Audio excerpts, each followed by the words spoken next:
재수 없으니까 당장 나가. 소금이나 먹고 떨어져. 영하 20도의 한파가 몰아치던 날, 시어머니는 며느리의 등 뒤에 굵은 소금을 뿌리며 매정하게 대문을 걸어 잠갔습니다. 어머니, 제발 문 좀 열어주세요. 갈 곳도 없어요. 등 떠밀려 쫓겨난 며느리가 울부짖었지만 돌아온 건 차가운 비웃음뿐이었습니다. 시어머니는 콧노래를 불렀습니다. 눈에 가시 갔던 며느리를 치우고 며느리의 낡은 목걸이까지 몰래 팔아 챙겼으니까요. 하지만 그녀는 상상조차 못했습니다. 자신이 고물상에 단돈 3,000원을 받고 팔아버린 그 녹슨 목걸이가 사실은 며느리를 수천억 자산가로 만들어줄 유일한 열쇠였다는 것을. 굴러들어온 복을 제 발로 차버린 여자의 처절한 최후. 오늘 이야기 시작 전 구독과 좋아요로 응원해주세요. 여러분의 하루가 늘 평안하고 따뜻하길 바라겠습니다. 오늘의 사연 시작합니다. 살을 애는 듯한 칼바람이 창문 틈을 비집고 들어와 윙윙거리는 소리를 내는 기록적인 한파가 몰아치던 아침이었습니다. 최말자가 방문을 벌컥 열어젖히며 날카로운 고함을 질렀습니다. 야, 이 재수 없는 년아. 아직도 자빠져 자고 있어? 당장 안 일어나? 잠결에 놀란 지연이 허둥지둥 이불을 걷어내며 일어났습니다. 어머니, 안녕히 주무셨어요? 제가 늦잠을. 지연의 말이 채 끝나기도 전에 최말자는 미리 싸둔 보찜 하나를 지연의 가슴팍으로 거칠게 집어던졌습니다. 퍽 하는 소리와 함께 옷보따리가 지연의 몸에 부딪혀 바닥으로 굴러떨어졌습니다. 더는 꼴도 보기 싫으니 당장 나가. 내 집구석에서 한 발짝도 들이지 마라. 어머니, 갑자기 그게 무슨 말씀이세요? 제가 뭘 잘못했나요? 나가라니요. 이 엄동설하네요. 지연이 사색이 되어 최말자의 바짓가랑이를 잡으려 했지만 최말자는 지연의 손을 매몰차게 뿌리쳤습니다. 최말자는 지연의 등을 떠밀어 현관 밖으로 내몰기 시작했습니다. 지연은 지갑이나 휴대전화도 챙기지 못한 채 얇은 실내복 차림 그대로 마당으로 밀려났습니다. 어머니, 제발 이러지 마세요. 잘못했어요. 제가 더 잘할게요. 시끄러워. 너 같은 거 들어오고 나서부터 우리 아들 되는 일이 하나도 없어. 내년이 사주에 살이 껴서 집안 말아먹는 거야. 최말자는 엄청난 완력으로 지연을 대문 밖으로 밀어붙였습니다. 지연은 버티려 안간힘을 썼지만 최말자를 당해낼 재간이 없었습니다. 결국 지연은 차가운 시멘트 바닥으로 내동댕이 쳐졌습니다. 얇은 바지가 찢어지며 무릎이 까졌고 붉은 피가 배어나와 시멘트 바닥을 적셨습니다. 아! 지연이 고통에 신음하며 바닥을 구르는 사이 최말자는 부엌에서 가져온 굵은 소금 바가지를 들고 나왔습니다. 최말자는 넘어진 지연의 등 뒤에 대고 소금을 팍팍 뿌려댔습니다. 에이, 퇴! 재수없는 년이 들어와서 집안 말아먹는다니까. 소금이나 먹고 떨어져라. 하얀 소금 알갱이들이 지연의 머리카락과 상처난 무릎 위로 쏟아져 내렸습니다. 지연은 추위와 고통, 그리고 멸시의 몸을 떨며 최말자를 올려다보았습니다. 어머니, 어떻게 저한테 이러실 수가 있어요. 잔말 말고 썩 꺼져. 다시는 내 눈에 띄지 마. 최말자가 대문을 쾅 닫으려는 순간이었습니다. 지연의 머릿속에 불길한 예감이 스치고 지나갔습니다. 지연은 황급히 바닥에 나뒹구는 옷 보따리를 끌어당겨 미친 듯이 풀어헤쳤습니다. 아, 안 돼. 없으면 안 돼. 지연의 손이 옷가지 사이를 다급하게 뒤졌습니다. 사실 지연은 고아원에서 자라 가진 것 하나 없이 시집왔습니다.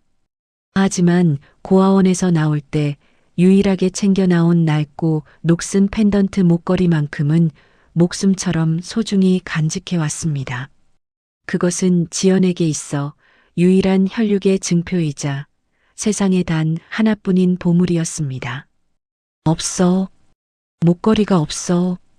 지연은 옷가지를 전부 뒤집어 탈탈 털어보았지만 녹슨 목걸이는 어디에도 보이지 않았습니다. 사색이 된 지연은 닫히려는 대문 틈으로 손을 집어넣으며 울부짖었습니다. 어머니, 잠깐만요. 목걸이가 없어요. 제 목걸이 못 보셨어요?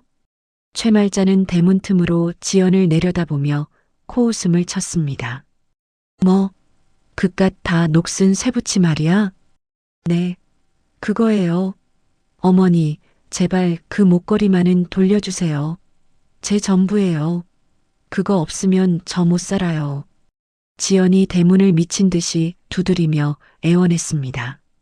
하지만 최말자는 이미 지연을 내쫓기 직전 짐을 싸는 척하다가 지연이 잠든 사이 몰래 목걸이를 훔쳐 자신의 주머니 속에 감춰둔 상태였습니다.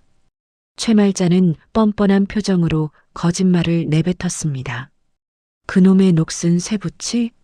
보기만 해도 재수 없어서 쓰레기통에 진작 갖다 버렸다.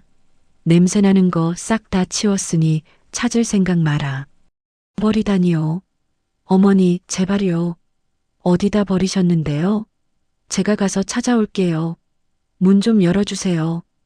지연이 대문 틈을 잡고 늘어지자 최말자는 신고 있던 슬리퍼 발로 지연의 손가락을 사정없이 걷어찼습니다. 이게 어디서 손을 들이밀어. 손모가지 부러지고 싶어? 아! 지연이 비명을 지르며 손을 움켜쥐는 사이 최말자는 대문을 쾅 닫고 빗장까지 단단히 걸어 잠갔습니다. 철커덕 소리와 함께 지연은 세상 밖으로 철저히 격리되었습니다. 어머니, 문 좀 열어주세요. 목걸이만 찾게 해주세요. 네. 지연은 대문 앞에서 하염없이 울며 문을 두드렸지만 집안에서는 아무런 인기척도 들리지 않았습니다. 살을 애는 칼바람이 지연의 얇은 옷을 파고들었고 눈물은 뺨을 타고 흐르자마자 차갑게 식어갔습니다. 한참을 대문 앞에서 오열하던 지연은 결국 탈진하여 쓰러질 듯 비틀거리며 골목을 빠져나갔습니다. 지연의 발자국 소리가 멀어지자 그제야 최말자가 대문을 빼꼼히 열고 주위를 살폈습니다. 이제야 갔네. 질긴 년. 최말자는 텅 빈 골목을 확인하고는 회심의 미소를 지었습니다. 최말자는 주머니 깊숙한 곳에서 꼬깃꼬깃한 휴지에 쌓인 물건을 꺼냈습니다. 그것은 방금 지연이 그토록 애타게 찾던 때 묻고 녹슨 펜던트 목걸이였습니다. 쳇, 보석이라도 박혔으면 돈이라도 될 텐데. 꼴에 보물단지처럼 모시고 살더니 다 녹슨 고철 덩어리네. 최말자는 목걸이를 이리저리 돌려보다가 혀를 찼습니다. 그래도 새 붙이니까 고물상에 넘기면 콩나물 값이라도 나오겠지. 이걸 팔아 오늘 저녁 반찬 값이나 해야겠다. 최말자는 콧노래를 흥얼거리며 부엌 구석에 있던 찌그러진 양은 냄비 몇 개를 챙겼습니다. 그리고는 냄비들 틈에 목걸이를 슬쩍 끼워 넣고는 동네 어귀에 있는 황씨 고물상으로 향했습니다. 황씨 고물상은 온갖 잡동사니들이 산처럼 쌓여있는 허름한 곳이었습니다. 주인 황씨가 장갑을 낀 손으로 고철을 분류하고 있었습니다. 사장님, 나왔어. 이거 무게 좀 잘 쳐줘요. 최말자가 양은 냄비 뭉치를 바닥에 내려놓으며 생색을 냈습니다. 황씨가 무심하게 냄비들을 저울 위에 올렸습니다. 아유, 최 여사님 오셨소? 이거 다 찌그러져서 돈도 안 되겠는데. 아니, 사장님, 잘 좀 봐줘요. 여기 안에 이것도 다 쇠잖아. 최말자는 냄비 사이에 끼워둔 목걸이를 손가락으로 가리키며 악착같이 흥정했습니다. 이것도 묵직하니 무게 꽤 나갈 텐데 10원이라도 더 쳐줘요. 응? 황 씨는 최말자가 가리키는 목걸이를 대수롭지 않게 집어들었습니다. 겉면이 온통 녹투성이라 그저 버려진 고철 조각처럼 보였습니다. 이런 자질구레한 것까지 다 긁어오셨네. 알았소, 알았어. 단골이니까 내가 후하게 쳐드리리다. 황 씨는 고철 무게를 달더니 꼬깃꼬깃한 1,000원짜리 지폐 3장을 꺼내 최말자에게 건넸습니다. 자, 예쏘. 3,000원. 아이고, 사장님 인심도 좋으셔라. 3,000원이면 콩나물이랑 두부는 사겠네. 최말자는 공돈이 생겼다며 입이 귀에 걸리도록 웃었습니다. 그녀는 지폐에 침을 탁탁 발라가며 한 장씩 세어보고는 주머니에 소중하게 챙겨 넣었습니다. 그럼 수고해요, 사장님. 나중에 또 가져올게. 최말자가 콧노래를 부르며 시장 쪽으로 사라지자 황 씨는 고개를 절레절레 흔들었습니다. 참 억척스러운 양반이야. 저런 고물까지 다 챙겨오고. 황 씨는 매입한 잡동사니들을 대충 분류하여 구석진 창고에 아무렇게나 던져두었습니다. 최말자가 팔아넘긴 지연의 목걸이는 찌그러진 냄비들 틈에 끼어 창고의 어둠 속으로 굴러 들어갔습니다. 그것이 누군가의 인생을 송두리째 바꿀 물건이라는 사실은 꿈에도 모른 채 말입니다. 한편 빈털터리로 쫓겨난 지연은 갈 곳이 없어 정처 없이 거리를 헤매고 있었습니다. 기록적인 한파는 지연의 살갗을 애는 듯 파고들었고 맨발에 가까운 얇은 양말은 이미 눈물과 진흙으로 젖어 얼어붙어 있었습니다. 추워. 너무 추워. 지연의 입술은 파랗게 질려 덜덜 떨렸고 무릎의 상처에서는 피가 멈추지 않고 흘러내렸습니다. 지연은 몸을 피할 곳을 찾아 문 닫은 상가 건물 구석에 웅크리고 앉았습니다. 하지만 콘크리트 바닥에서 올라오는 냉기는 견딜 수 없을 만큼 혹독했습니다. 배고픔과 한기를 이기지 못한 지연의 의식이 점차 흐려지기 시작했습니다. 눈앞이 핑 돌며 세상이 하얗게 변해갔습니다. 목걸이, 내 목걸이. 지연은 마지막 순간까지 목걸이를 찾지 못했다는 절망감에 눈물을 흘렸습니다. 그때 저 멀리서 폐지를 줍는 할머니가 리어카를 끌고 지나가는 모습이 희미하게 보였습니다.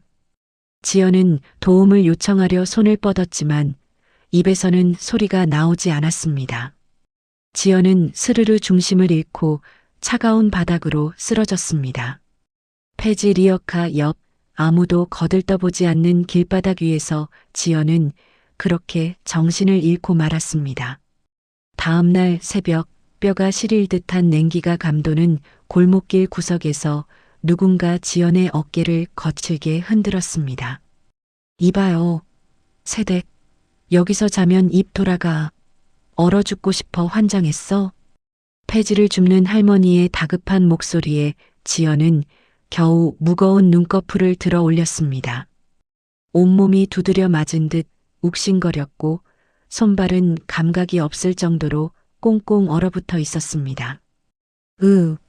할머니. 쯧쯧. 젊은 사람이 어쩌다 이 꼴이 됐어. 얼른 일어나서 몸 좀 녹여. 할머니가 끌고 가는 리어카 소리가 멀어지자 지연은 비틀거리며 자리에서 일어났습니다. 동상에 걸린 듯 붉게 부어오른 손발이 찌릿하게 아려왔습니다. 지연은 찬바람을 피하기 위해 좀비처럼 걸음을 옮겨 인근 지하철역 화장실로 숨어들었습니다. 화장실 거울 속에 비친 지연의 몰골은 처참하기 그지없었습니다. 헝클어진 머리카락, 때 묻은 실내복, 그리고 퀭한 눈동자까지 영락없는 노숙자의 모습이었죠. 주머니를 뒤져보았지만 먼지뿐인 빈 주머니에서는 10원짜리 동전 하나 나오지 않았습니다. 배고파. 지연은 줄인 배를 움켜쥐고 세면대로 다가갔습니다. 차가운 수돗물을 손으로 받아 벌컥벌컥 들이켰습니다. 물로 배를 채우자 속이 울렁거렸지만 타들어가는 갈증과 허기를 달래기엔 다른 방법이 없었습니다. 지연은 화장실 청소 아주머니의 눈치를 보며 쫓겨나듯 나와 24시간 개방된 지하도 구석으로 향했습니다. 누군가 버리고 간 신문지를 주워 덮고 웅크린 채 쪽잠을 청하는 신세가 되고 말았습니다. 며칠이 지났는지도 모를 시간이 흘렀습니다. 제대로 씻지 못한 지연의 몸에서는 퀴퀴한 냄새가 나기 시작했습니다. 지연은 밥 한 끼라도 먹기 위해 마지막 자존심을 버리고 인력사무소의 문을 두드렸습니다. 소장님, 제발 부탁드립니다. 설거지든 청소든 뭐든지 할 수 있어요. 시켜만 주세요. 지연은 인력사무소 소장의 바지 춤을 잡을 듯 애원했습니다. 하지만 소장은 지연의 남루한 행색을 위아래로 훑어보더니 인상을 찌푸리며 코를 막았습니다. 아줌마, 냄새나니까 저리 좀 가요. 신분증 있어? 주민등록증 내놔봐. 그게 급하게 나오느라 신분증을 못 챙겼습니다. 하지만 정말 일 잘할 수 있어요. 뭐? 신분증도 없어? 이거 완전 노숙자네. 재수없게 아침부터 꼬여가지고. 당장 나가. 우리 사무소 물 흐리지 말고. 소장은 지연의 등을 거칠게 떠밀어 문 밖으로 내쫓았습니다. 바닥에 나동그라진 지연의 눈에서 서러운 눈물이 뚝뚝 떨어졌습니다. 지연은 지푸라기라도 잡는 심정으로 근처 공중전화 부스로 향했습니다. 떨리는 손으로 수신자 부담 버튼을 누르고 기억 속에 선명한 남편의 번호를 눌렀습니다. 뚜루루, 뚜루루. 여보세요? 누구세요? 수화기 너머로 들려오는 남편의 목소리에 지연은 울컥하고 목이 메었습니다. 여보, 나야, 지연이. 나 좀 살려줘. 어머니가 나를 쫓아냈어. 하지만 돌아온 것은 걱정이 아닌 싸늘한 욕설이었습니다. 야, 여기가 어디라고 전화질이야? 엄마가 너 내쫓았으면 끝난 거지. 주제 파악 못하고 질척거려? 우린 이혼이야. 다신 연락하지 마. 재수없게 진짜. 뚝. 매정한 끊김음과 함께 전화가 차단되었습니다. 지연은 수화기를 든 채 그 자리에 주저앉아 하염없이 오열했습니다. 세상 어디에도 기댈 곳이 없다는 절망감이 뼈저리게 다가왔습니다. 허기를 참지 못한 지연이 편의점 앞을 서성이다 폐기 도시락을 구하려 했지만 그마저도 점원에게 들켜 쫓겨나고 말았습니다. 차가운 길바닥에 주저앉아 배를 움켜쥔 지연의 맞은편, 그곳은 지옥 같은 현실과는 정반대의 세상이었습니다. 바로 최말자의 집이었습니다. 최말자의 집 거실은 마치 잔치집처럼 환하게 불이 켜져 있었고 창문 틈으로는 기름진 갈비 냄새가 흘러나와 골목을 진동시켰습니다. 거실 한가운데에는 화려한 과일 바구니와 명품 로고가 선명하게 박힌 쇼핑백들이 산더미처럼 쌓여 있었습니다. 어머나, 세상에, 이게 다이아라는 거니? 눈이 부셔서 쳐다보지도 못하겠네. 자신을 중견 건설사 대표의 딸이라고 소개한 김미영이 최말자의 손에 번쩍이는 큐빅 반지를 끼워주자 최말자는 입이 귀에 걸리도록 웃었습니다. 아이고, 우리 집에 이제야 진짜 복덩이가 들어왔네. 그 전 며느리는 칙칙해서 집안 분위기만 망쳤는데 미영이가 들어오니까 집안이 다 환해진다. 환해져. 최말자의 아들 역시 김미영의 화려한 외모와 그녀가 쏟아놓은 명품 선물들에 홀려 넋을 잃고 쳐다보았습니다. 미영 씨, 정말 고마워요. 우리 엄마가 이렇게 좋아하시는 거 처음 봐요. 별 말씀을요. 이제 한 가족이 될 건데 이 정도는 기본이죠. 김미영은 수줍게 웃으며 대답했지만 그녀의 눈빛은 다른 곳을 향하고 있었습니다. 최말자가 반지를 자랑하러 안방으로 뛰어들어가고 아들이 과일을 깎으러 주방으로 간 사이였습니다. 김미영의 표정이 순식간에 차갑게 변했습니다. 그녀는 매의 눈으로 거실 장식장과 안방 문 틈새를 훑어보며 집문서와 폐물이 어디 숨겨져 있을지 빠르게 스캔했습니다. 늙은이가 돈 좀 쟁여놨나 보네.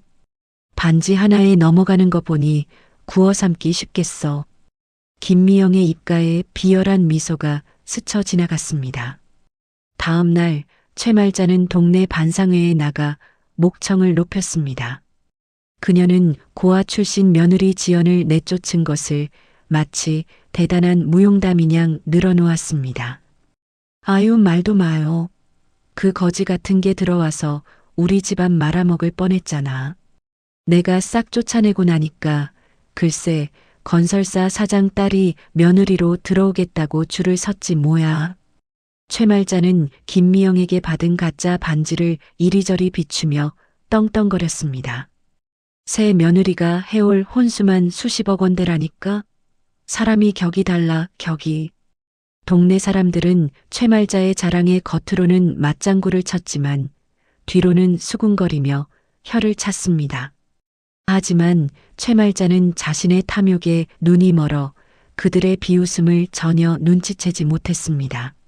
한편 며칠째 물로만 배를 채우던 지연은 굶주림을 참다 못해 결국 시댁 근처까지 발걸음을 옮겼습니다. 혹시라도 시어머니가 마음을 돌리지 않았을까, 남편이 자신을 찾고 있지 않을까 하는 일말의 기대 때문이었습니다. 지연은 대문 밖에서 들려오는 시끌벅적한 웃음소리에 발을 멈췄습니다. 하하, 어머니 정말 재밌으세요. 오호, 우리 며느리랑 얘기하니까 시간 가는 줄 모르겠네. 담장 너머로 들려오는 화기애애한 소리에 지연은 가슴이 무너져 내리는 것 같았습니다. 자신이 있을 때는 한 번도 들을 수 없었던 웃음소리였습니다. 지연은 비참함에 몸을 떨며 담벼락 뒤로 몸을 숨겼습니다. 그때 대문 밖에 인기척을 느낀 최말자가 짜증 섞인 표정으로 대문을 벌컥 열고 나왔습니다. 누구야? 어떤 놈이 남의 집 앞을 기웃거려? 흥 깨지게. 최말자는 담벼락 뒤에 웅크리고 있는 지연을 발견하고는 쏘스라치게 놀라며 인상을 구겼습니다. 아니, 이게 누구야? 너 아직도 안 죽고 살아 있었냐? 어머니, 배가 너무 고파서요. 밥 한 술만 주시면 안 될까요? 지연이 힘없는 목소리로 애원했지만 최말자는 대문 옆에 세워져 있던 빗자루를 거칠게 집어들며 위협했습니다. 이게 미쳤나? 여기가 어디라고 또 기어와? 재수옴 붓게 얼쩡거리지 말고 당장 꺼져. 최말자는 빗자루로 지연의 몸을 사정없이 찔러댔습니다. 새 며느리 들어와서 집안 분위기 좋은데 네가 찬물 끼얹을 일 있어? 썩 꺼지지 못해. 지연은 빗자루를 피하며 뒷걸음질 쳤습니다. 혹시나 남편이 이 소란을 듣고 나와주지 않을까 싶어 대문 안쪽을 힐끔거렸습니다.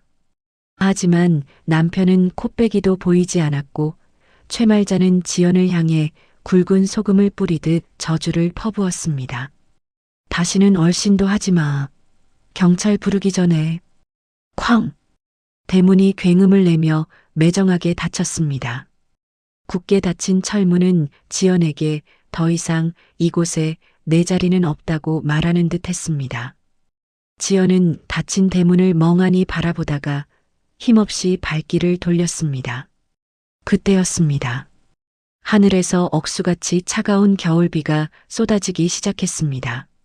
우산도 없이 비를 맞으며 걷던 지연은 어느 쇼윈도 앞에 멈춰 섰습니다. 쇼윈도 유리창에는 비에 젖은 생쥐꼴을 한 초라하고 비참한 자신의 모습이 비치고 있었습니다.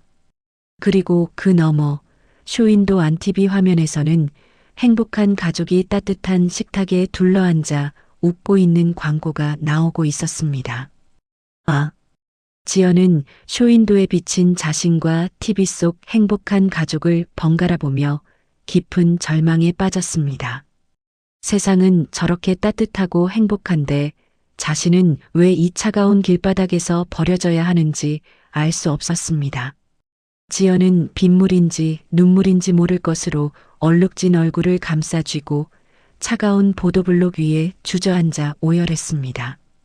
그녀의 울음소리는 빗소리에 묻혀 누구에게도 닿지 못하고 허공으로 흩어졌습니다. 어둠이 짙게 깔린 밤, 황씨 고물상의 낡은 백열전구 하나만이 위태롭게 깜빡이며 주변을 비추고 있었습니다. 고물상 주인 황씨는 낮 동안 매입한 잡동사니들을 분류하느라 여념이 없었습니다. 그는 목장갑을 낀 투박한 손으로 최말자가 가져온 찌그러진 양은 냄비들을 하나씩 집어 던지며 혀를 찼습니다.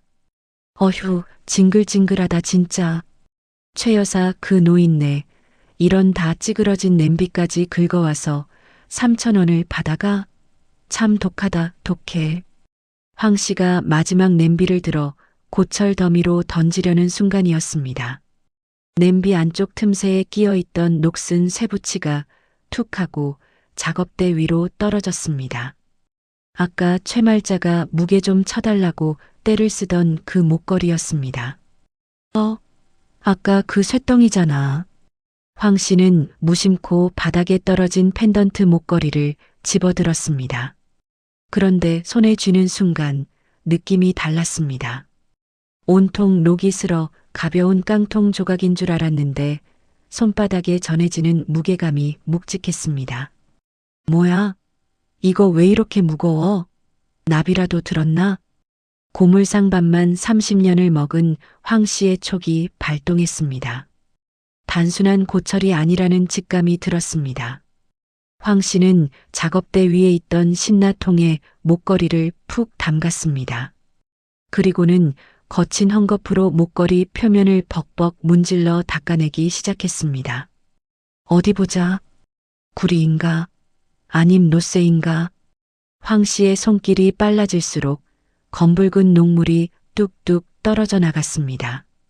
잠시 후 헝겊으로 마지막 때를 벗겨내던 황 씨의 눈이 휘둥그레졌습니다. 녹이 벗겨진 자리에서 눈이 시릴 정도로 하얀 백금의 광채가 뿜어져 나왔기 때문입니다. 게다가 펜던트 중앙에 박힌 푸른 보석은 고물상의 흐릿한 조명 아래서도 영롱한 빛을 발하고 있었습니다. 이게 뭐야? 백금이야? 황 씨는 급히 확대경을 찾아 눈에 갖다 대고 목걸이를 살폈습니다. 완전히 닦인 목걸이 뒷면에는 정교한 문양과 글씨가 새겨져 있었습니다. 그것은 대한민국 사람이라면 모를 수가 없는 재계 서열 1위 태산그룹의 고유 문양인 거대한 산봉우리 마크였습니다. 그리고 그 아래에는 영문 이니셜로 JY박과 아주 작은 글씨로 생년월일이 선명하게 박혀 있었습니다. 태산그룹? 아니, 이 귀한 게 왜 이런 고물 냄비 속에 처박혀 있어? 황 씨의 등줄기에 소름이 돋았습니다.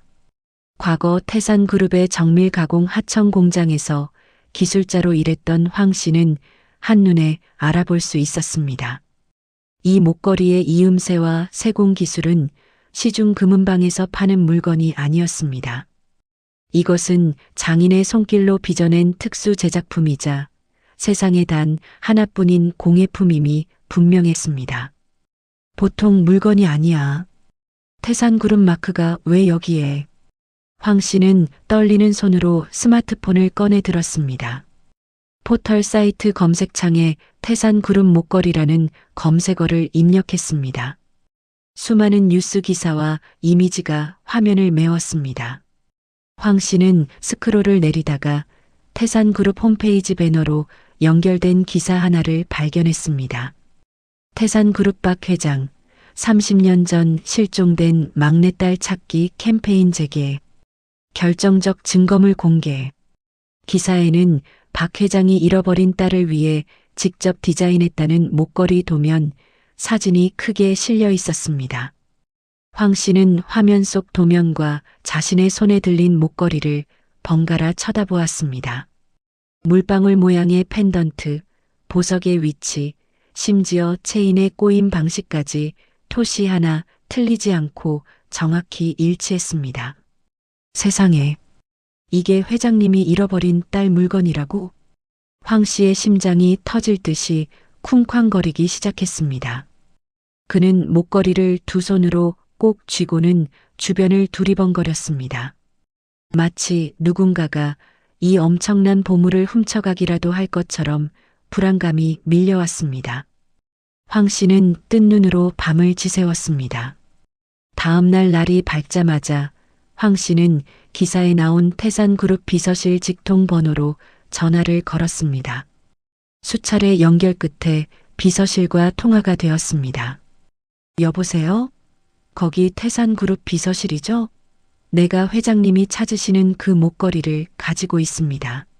수화기 너머의 비서실장은 피로한 목소리로 대답했습니다.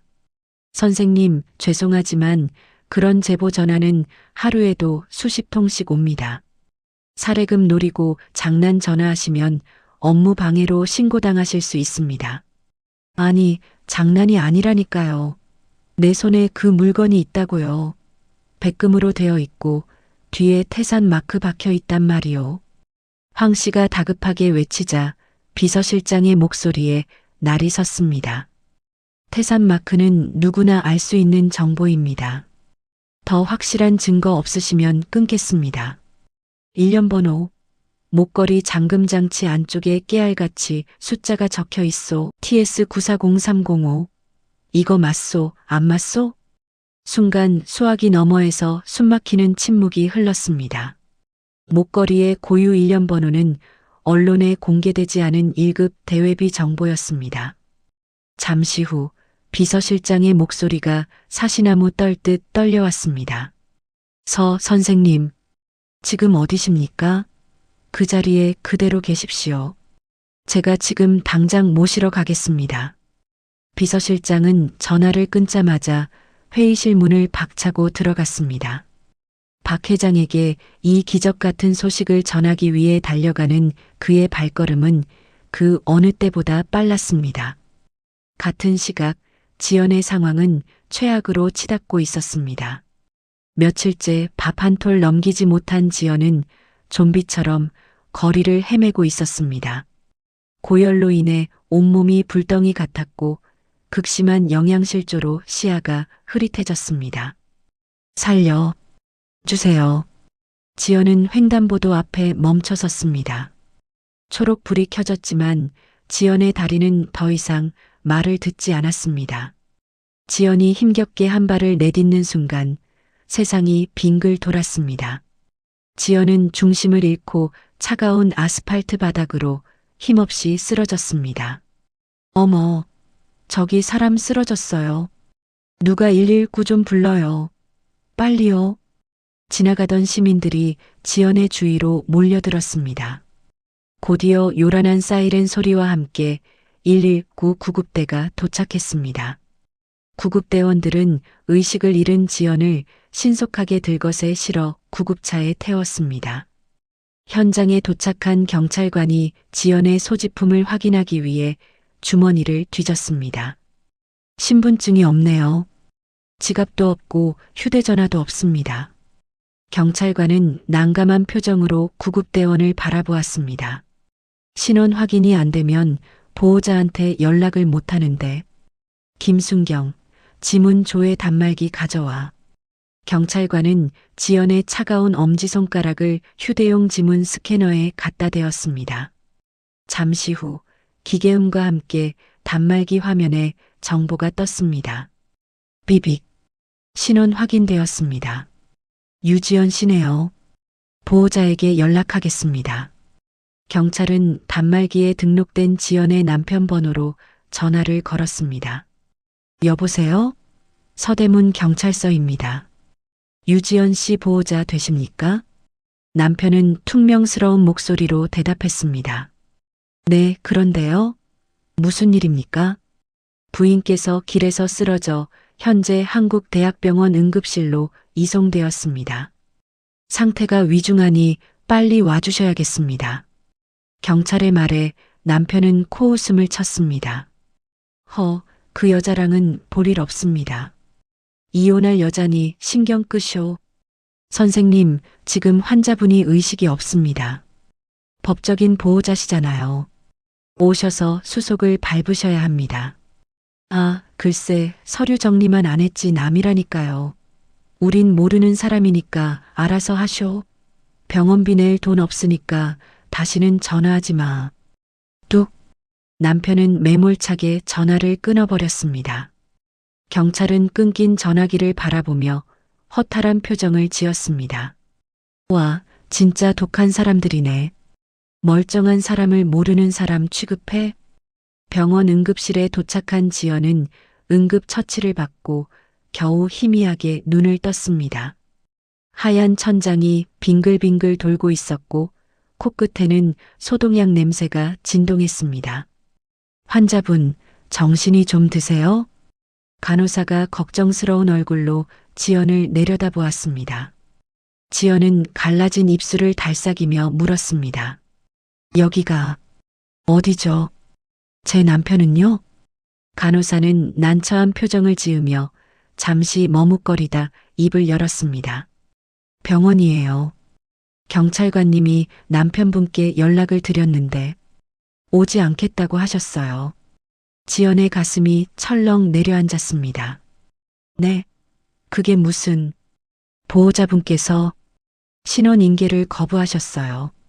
죄송해요, 환자분. 지연은 눈을 질끈 감았습니다. 마지막 희망이었던 남편마저 자신을 버렸다는 사실이 가슴을 후벼 팠습니다. 가족에게 철저히 버려졌다는 비참함에 눈물이 주르륵 흘러내렸습니다. 지연은 갈 곳 없는 처지가 되어 차가운 응급실 침대에 누워 있었습니다. 팔에 꽂힌 링거줄만이 그녀와 세상을 연결하는 유일한 끈 같았습니다. 그때 응급실 벽에 걸린 TV 뉴스에서 익숙한 이름이 들려왔습니다. 다음 소식입니다. 재계 서열 1위 태산그룹 박 회장의 건강이 최근 급격히 악화되었다는 소식입니다. 앵커의 목소리가 응급실의 소음을 뚫고 지연의 귀에 들어왔습니다. 지연은 초점 없는 눈으로 멍하니 TV 화면을 바라보았습니다. 화면에는 휠체어에 앉아 있는 박 회장의 수척한 모습이 나오고 있었습니다. 박 회장은 30년 전 잃어버린 막내딸을 아직 찾지 못한 상태인데요. 최근 건강 악화로 인해 잃어버린 혈육을 찾는 것이 더욱 시급해졌다는 안타까운 소식입니다. 앵커는 재벌가의 사연을 진지한 어조로 전했습니다. 화려한 재벌 회장이 딸을 찾지 못해 고통받고 있다는 뉴스가 흘러나오는 동안 정작 그가 그토록 애타게 찾는 친딸 지연은 병원비 걱정에 쫓겨날 처지가 되어 바로 그 TV 아래 누워 있었습니다. 지연은 자신이 뉴스 속 회장의 딸이라는 사실은 꿈에도 모른 채 하염없이 흐르는 눈물을 닦아내지도 못하고 멍하니 TV를 바라보았습니다.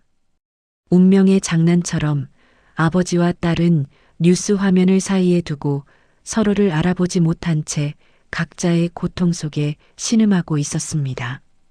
다음 날 아침 쥐 죽은 듯 고요하던 고물상 골목길에 낯선 엔진 소리가 요란하게 울려 퍼졌습니다. 검은색으로 썬팅된 최고급 대형 세단 수십 대가 좁은 골목을 가득 메우며 줄지어 들어서는 진풍경이 벌어졌습니다. 동네 사람들은 난생 처음 보는 압도적인 광경에 입을 다물지 못한 채 웅성거렸습니다. 차량 행렬이 멈춰서고 정장 차림의 경호원들이 도열한 가운데 가장 앞선 차의 뒷문이 열렸습니다.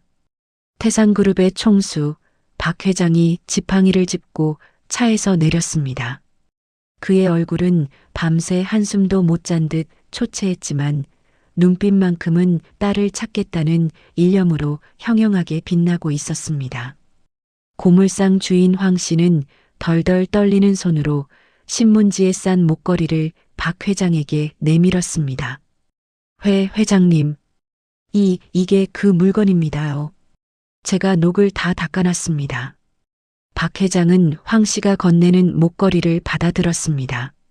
30년 전 딸의 세 번째 생일날 자신이 직접 디자인하고 주문해서 그 작고 가녀린 딸의 목에 직접 걸어주었던 바로 그 목걸이였습니다. 박 회장의 거친 손가락이 목걸이 뒷면에 새겨진 이니셜 JY 박을 어루만졌습니다. 지연아, 내 딸 지연아. 박 회장은 목걸이를 가슴에 품고 그 자리에 주저앉아 오열했습니다. 평생을 찾아 헤매던 딸의 흔적을 마주한 아비의 통곡 소리가 골목을 가득 메웠습니다. 한참을 울던 박 회장이 눈물을 닦으며 비서실장을 향해 서늘한 목소리로 지시했습니다. 당장 알아와. 이 목걸이를 판 여자가 누구인지, 그리고 내 딸은 지금 어디 있는지 1분 1초도 지체하지 마라. 네, 알겠습니다. 전원 탐문 시작해.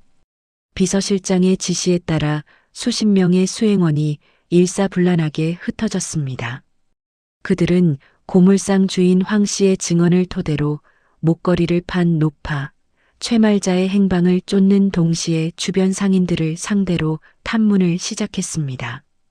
얼마 지나지 않아 동네 주민들의 충격적인 증언들이 쏟아져 나왔습니다. 아이고, 저기 저 파란 대문집 최 씨 할머니요? 며칠 전에 며느리를 아주 잡더구먼. 이 한겨울에 외투 하나도 안 입히고 내쫓았다니까. 맞아요. 그 엄동설안의 시어머니한테 등 떠밀려 쫓겨나는 걸 제가 봤어요. 문 두드리고 울고불고 난리도 아니었어요. 얼마나 추웠을까, 쯧쯧. 비서실장의 표정이 굳어졌습니다. 그때 건너편 슈퍼 주인이 다급하게 손을 들며 나타났습니다. 저기요. 안 그래도 그 세댁 때문에 걱정했는데 어제 저 사거리 횡단보도에서 젊은 여자가 쓰러져 있는 걸 내가 봤어요. 119 구급대가 와서 싣고 갔는데 아마 한국대학병원으로 갔을 겁니다. 비서실장은 즉시 소방본부 라인을 통해 어제 해당 장소에서 이송된 환자의 기록을 확인했습니다. 그는 사색이 되어 박 회장에게 달려갔습니다. 회장님, 따님이 한국대학병원 응급실로 이송된 것이 확인되었습니다. 지금 위독한 상태라고 합니다. 박 회장의 눈에서 불꽃이 튀었습니다.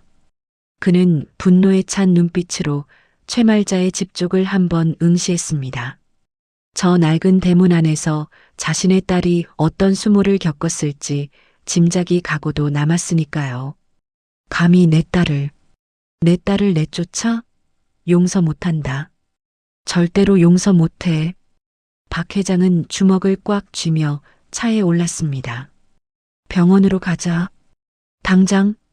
태산그룹의 차량 행렬이 비상등을 켜고 병원을 향해 질주했습니다. 병원 앞은 갑자기 들이닥친 태산그룹 차량들로 인해 마비가 될 지경이었습니다. 연락을 받은 병원장과 의료진이 혼비백산하여 로비로 뛰어나왔습니다. 회장님, 오셨습니까? 미리 연락이라도 주셨으면 준비를 했을 텐데. 병원장이 90도로 허리를 숙이며 영접했지만 박 회장은 거들떠보지도 않았습니다. 내 딸 어디 있어? 내 딸 지연이 어디 있냐고. 박 회장은 병원장의 안내를 받아 응급병동으로 뛰어들었습니다. 수많은 환자 틈을 지나 가장 구석진 침대, 보호자도 간병인도 없이 홀로 누워있는 여자가 보였습니다. 박 회장의 발걸음이 멈췄습니다. 산소 마스크에 의지해 가쁜 숨을 몰아쉬고 있는 딸의 모습은 너무나 처량했습니다. 앙상하게 마른 팔다리, 핏기 하나 없는 얼굴, 그리고 동상으로 붕대가 감긴 손발까지. 담당 의사가 박 회장 곁으로 다가와 고개를 숙였습니다. 의사의 표정은 침통했습니다. 상태가 어떻소? 왜 이 지경이 되도록 놔둔 거요? 박 회장의 호통에 의사가 조심스럽게 입을 열었습니다. 환자가 극심한 영양실조와 저체온증으로 인한 쇼크 상태라 산소 마스크 없이는 자가호흡이 힘듭니다. 영양 상태가 너무 안 좋아서 장기들이 제 기능을 못하고 있어요. 뭐라고? 영양실조? 네, 그리고 사실 더 큰 문제는 보호자였습니다. 저희가 남편분께 연락을 취했으나 남편분이 진료비 지불과 환자 인수를 거부해 치료를 중단해야 할 상황이었습니다.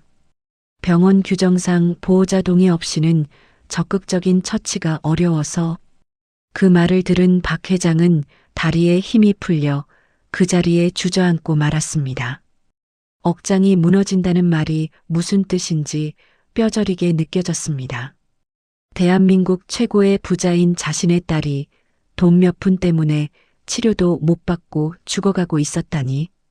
박 회장은 딸의 침대 곁으로 기어가 앙상하게 마른 딸의 손을 잡았습니다.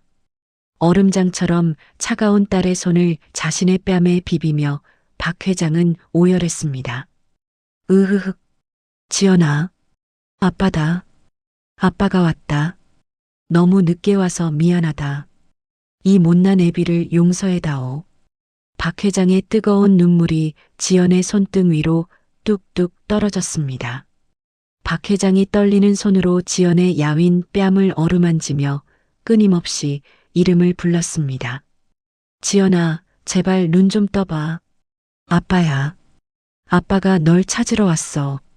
그 간절한 외침이 닿은 것일까요? 기적처럼 지연의 눈꺼풀이 파르르 떨리더니 서서히 눈이 떠졌습니다. 흐릿한 의식 속에서 지연은 눈앞에 있는 노신사를 바라보았습니다. 눈물 범벅이 된 얼굴이었지만 30년 전 자신의 손을 따뜻하게 잡아주던 그 얼굴이 희미하게 겹쳐 보였습니다. 아, 빠. 산소 마스크 너머로 새어나온 지연의 작은 목소리에 박 회장은 심장이 멎는 것 같았습니다. 그래, 지연아. 나다. 아빠다. 기억나니? 지연의 눈에서 눈물이 주르륵 흘러내렸습니다. 지연은 평생 아버지가 자신을 시장통에 버리고 갔다고 생각하며 원망 속에 살아왔습니다. 하지만 눈앞에 있는 아버지의 눈물은 거짓이 아니었습니다. 30년 전 내 생일날, 그 시장통 인파 속에서 아빠가 내 손을 놓치는 바람에 평생을 지옥 속에 살았다. 널 버린 게 아니야. 널 찾으려고 내가 얼마나 미친 듯이 헤맸는데. 미안하다. 정말 미안하다.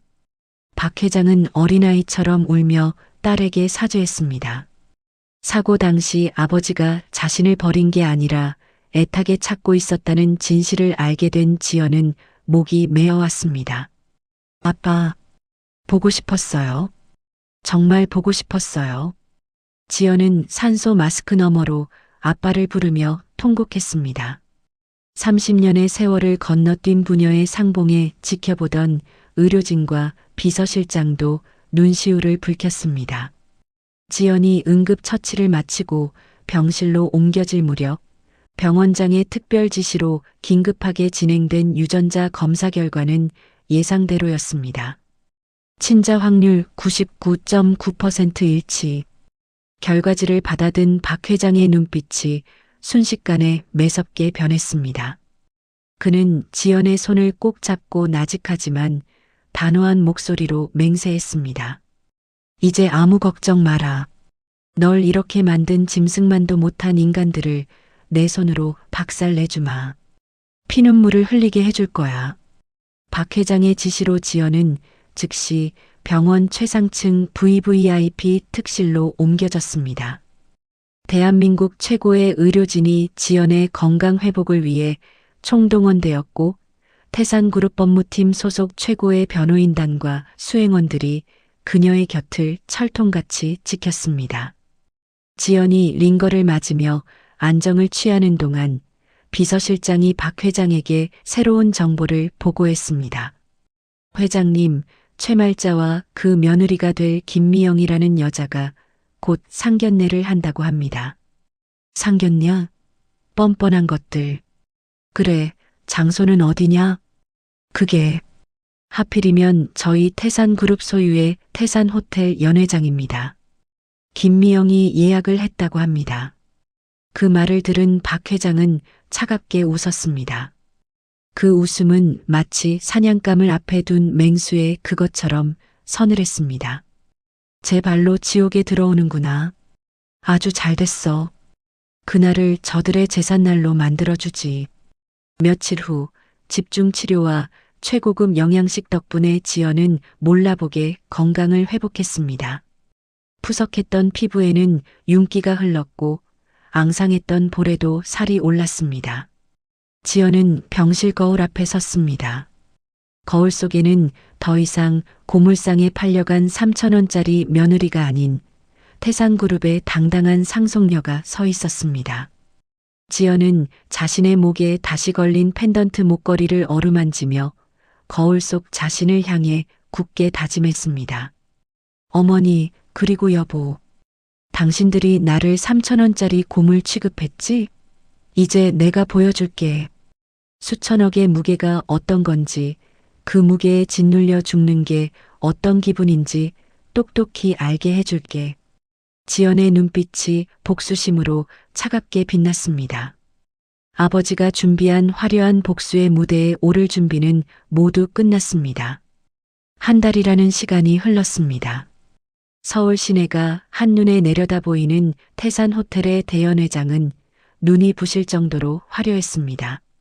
천장에는 거대한 크리스털 샹들리에가 보석처럼 빛나고 있었고 테이블마다 놓인 생화 장식에서는 그윽한 향기가 피어올랐습니다. 최말자와 그녀의 아들은 입구에 들어선 순간부터 입을 다물지 못했습니다. 어머, 예, 여기 좀 봐라. 바닥이 거울 같아서 내 얼굴이 다 비치네. 세상에 이런 데서 밥을 먹다니 내 팔자가 폈어. 최말자는 촌스럽게 사방을 두리번거리며 아들의 팔을 툭 쳤습니다. 그러게 말이에요, 어머니. 역시 우리 미영 씨 덕분에 이런 호강을 다하네요. 전 며느리랑 살 때는 상상도 못했던 일인데. 아들 역시 멍하니 천장을 바라보며 감탄했습니다. 두 사람은 자신들이 귀족이라도 된 것처럼 어깨에 힘을 잔뜩 주고 지정된 테이블에 앉았습니다. 하지만 오늘의 주인공인 예비 며느리 김미영의 표정은 사뭇 달랐습니다. 그녀는 식은땀을 흘리며 연신 입구 쪽을 힐끔거리고 있었습니다. 김미영은 마른 침을 삼키며 최말자를 향해 어색하게 웃어 보였습니다. 저기, 어머님, 제가 방금 연락을 받았는데요. 아빠 전용기가 기상 악화로 조금 늦게 도착하신다고 하네요. 공항 관제탑에서 착륙 허가가 늦어지나 봐요. 김미영의 뻔뻔한 거짓말에 최말자는 눈이 뒤집힐 정도로 반색했습니다.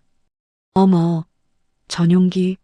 세상에 사돈 어른은 전용기도 있으셔? 역시 스케일이 다르시네.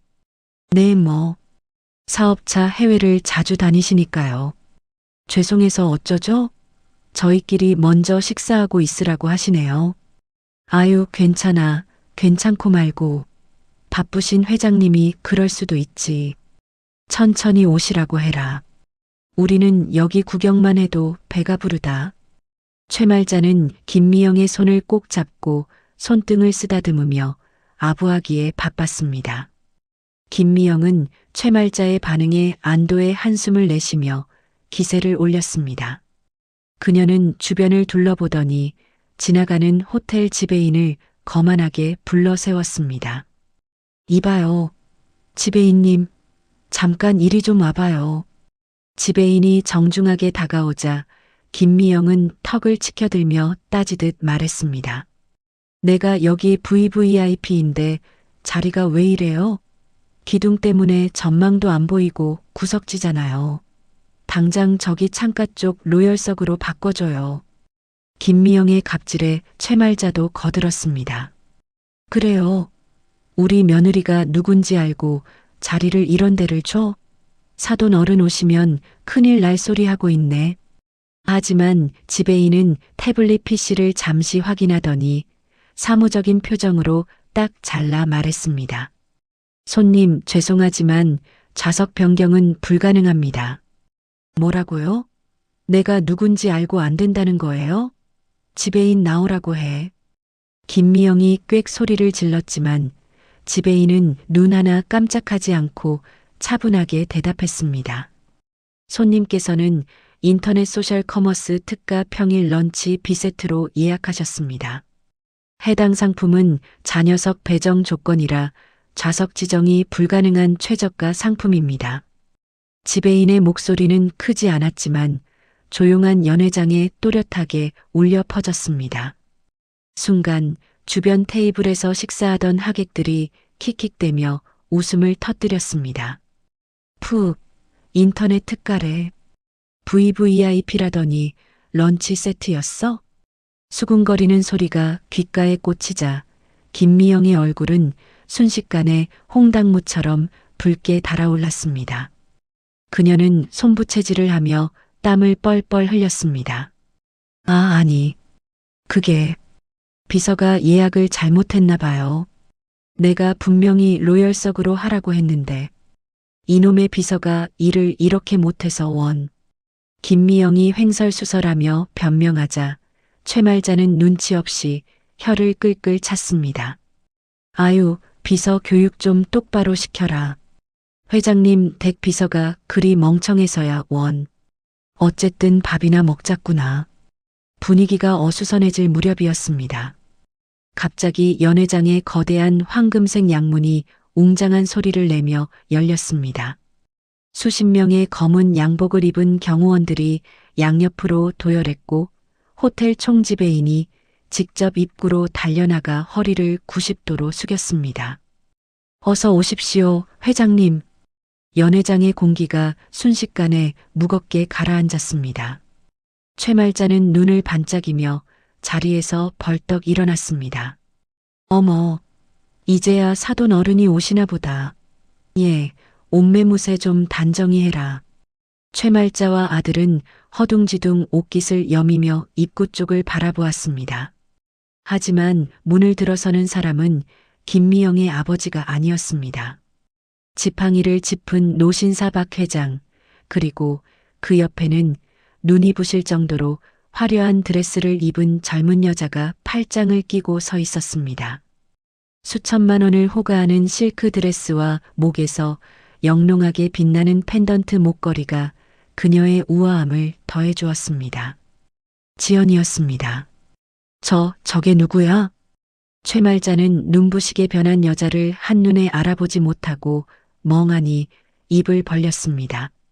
지연은 마치 레드카펫을 밟듯 또각또각 구두 소리를 내며 당당하게 걸어 들어왔습니다. 연회장에 있던 모든 사람의 시선이 그녀에게로 쏠렸습니다.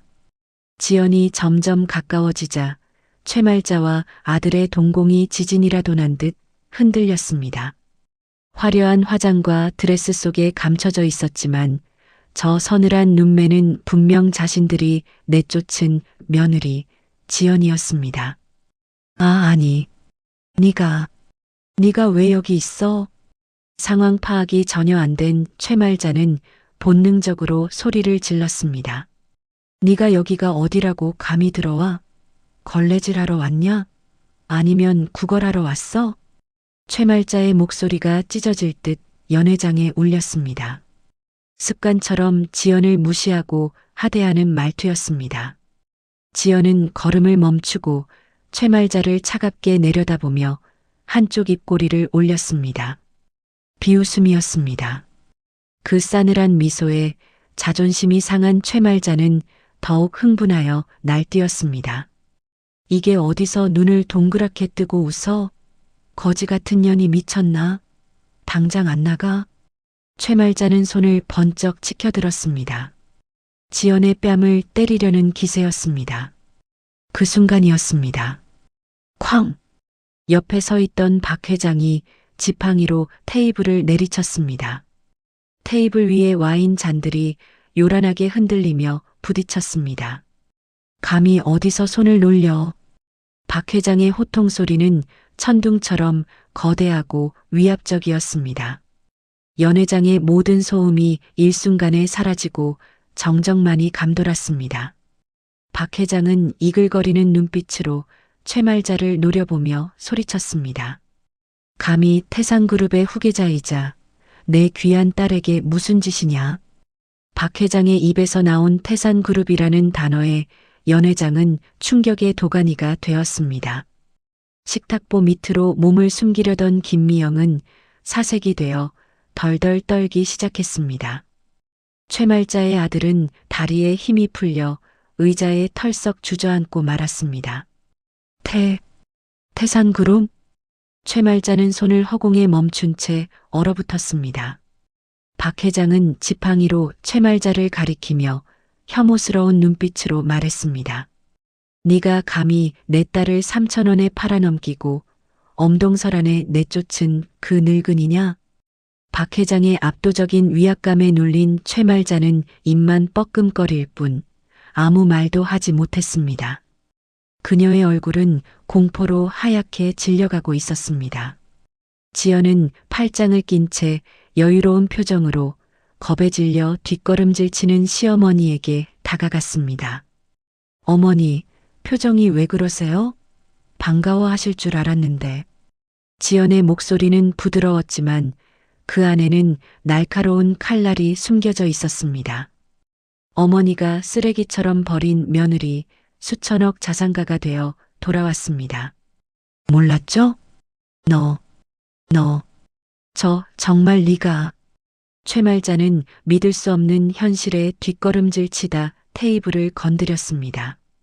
테이블 위에 있던 레드와인 잔이 쓰러지면서 최말자의 머리 위로 쏟아졌습니다.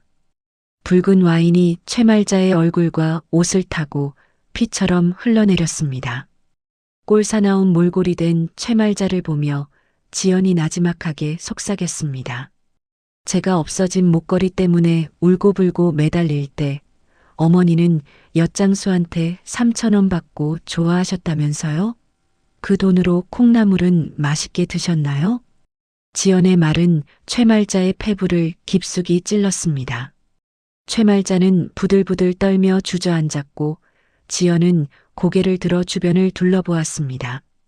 호텔 총지배인과 직원들이 지연과 박 회장 뒤로 일제히 도열하여 90도로 허리를 숙였습니다.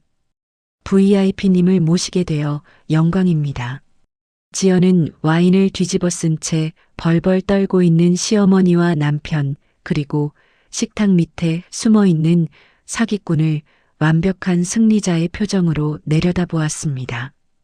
연 회장은 이제 지연의 무대였습니다. 지연의 폭탄 같은 선언이 끝나자 화려했던 호텔 연회장에는 북극의 한파보다 더 매서운 침묵이 감돌았습니다. 하객들은 숨소리조차 내지 못한 채 무대 중앙에 선 지연과 그 맞은편에서 사시나무 떨듯 떨고 있는 시댁 식구들을 번갈아 쳐다보았습니다. 그 숨막히는 정적 속에서 가장 먼저 움직인 것은 사기꾼 김미영이었습니다. 망했다. 이건 진짜다. 김미영은 동물적인 감각으로 상황이 돌이킬 수 없이 꼬였음을 직감했습니다. 태산그룹 회장이 직접 등판한 이상, 더 이상의 연극은 불가능했습니다. 그녀는 식은땀을 줄줄 흘리며 슬그머니 의자 뒤에 놓인 명품 핸드백을 낚아챘습니다. 그리고는 모두의 시선이 지연과 최말자에게 쏠린 틈을 타 뒷걸음질치며 비상구 쪽으로 몸을 돌렸습니다. 거기서 나직하지만 공간을 쩌렁쩌렁하게 울리는 중저음의 목소리가 김미영의 발목을 잡았습니다. 박 회장이었습니다. 그는 고개조차 돌리지 않은 채 도망치려는 김미영의 등 뒤에 대고 서늘하게 명령했습니다. 김미영 씨, 내 허락 없이 이 문 밖으로 한 발짝도 나갈 수 없다. 자신의 가명인 박민정이 아닌 감추고 싶었던 본명 김미영이 불리자 그녀는 감전된 사람처럼 제자리에 얼어붙었습니다. 김미영이 삐걱거리는 고개를 돌려 박 회장을 바라보는 순간 박 회장의 눈짓 한 번에 연 회장 구석에 대기하던 건장한 경호원들이 순식간에 들이닥쳤습니다. 아, 이거나. 내가 누군 줄 알고. 김미영이 발버둥 쳤지만 경호원들은 그녀의 양팔을 뒤로 꺾어 바닥에 무릎 꿇렸습니다. 잘 차려입은 원피스가 구겨지고 머리가 산발이 된 채 김미영은 바닥에 처박혔습니다. 그 광경을 본 최말자는 눈이 휘둥그레졌습니다. 그녀는 아직도 김미영이 건설사 대표의 딸이라고 철석같이 믿고 있었습니다. 회장님, 왜 이러십니까? 사람을 잘못 보셨어요. 최말자가 허둥지둥 손사래를 치며 김미영을 변호하기 시작했습니다. 이 아이는 귀한 집 딸이에요. 중견 건설사 대표님 외동딸이라고요. 회장님 댁이랑 사돈 맺어도 될 만큼 대단한 집안인데 경호원들을 시켜서 이게 무슨 결례입니까? 최말자의 멍청한 소리에 박 회장은 기가 차다는 듯 헛웃음을 터뜨렸습니다. 박 회장은 옆에 서 있던 비서실장에게 손을 내밀었습니다. 비서실장이 두툼한 누런 서류 봉투를 건네자 박 회장은 그것을 그대로 테이블 위로 집어 던졌습니다. 철서? 봉투가 최말자의 눈앞에 떨어지며 그 안에 있던 내용물들이 와르르 쏟아져 나왔습니다. 최말자와 그녀의 아들은 떨리는 눈으로 흩어진 종이들을 내려다보았습니다. 그것은 김미영의 화려한 범죄 이력이 적힌 서류와 경찰청 마크가 선명한 지명수배 전단지였습니다. 성명 김미영, 죄명, 혼인 빙자간음, 특수사기, 절도 등 전과 오범. 붉은색으로 찍힌 지명수배 도장이 최말자의 눈에 선명하게 들어왔습니다. 이게 무슨... 최말자는 입을 떡 벌린 채 말을 잇지 못했습니다. 건설사 대표 딸이라며 거들먹거리던 예비 며느리가 사실은 전국을 떠돌며 노인들 등골을 빼먹는 꽃뱀이었다니. 박 회장은 충격에 빠진 최말자를 벌레 보듯 내려다보며 싸늘하게 비웃었습니다. 건설사 딸?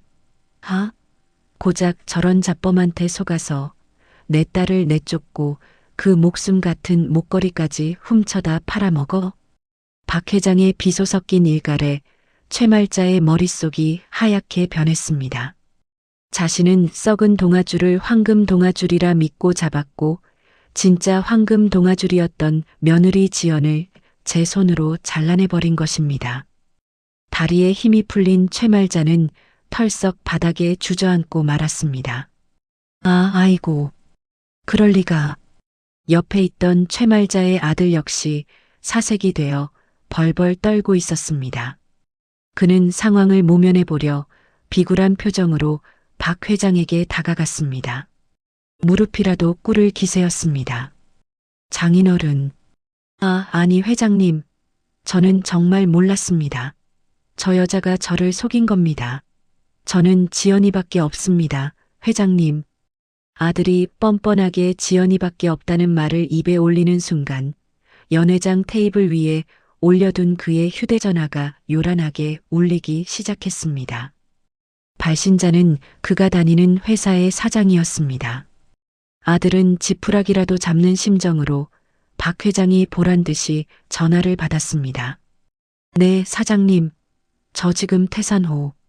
그러나 아들이 말을 끝내기도 전에 휴대전화 스피커폰 너머로 사장의 다급하고 분노에 찬 고함이 쩌렁쩌렁하게 울려 퍼졌습니다.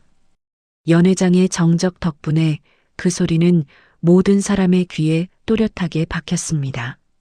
야, 최 대리, 너 이 새끼 지금 어디야? 자네 당장 해고야. 네, 사장님, 갑자기 그게 무슨...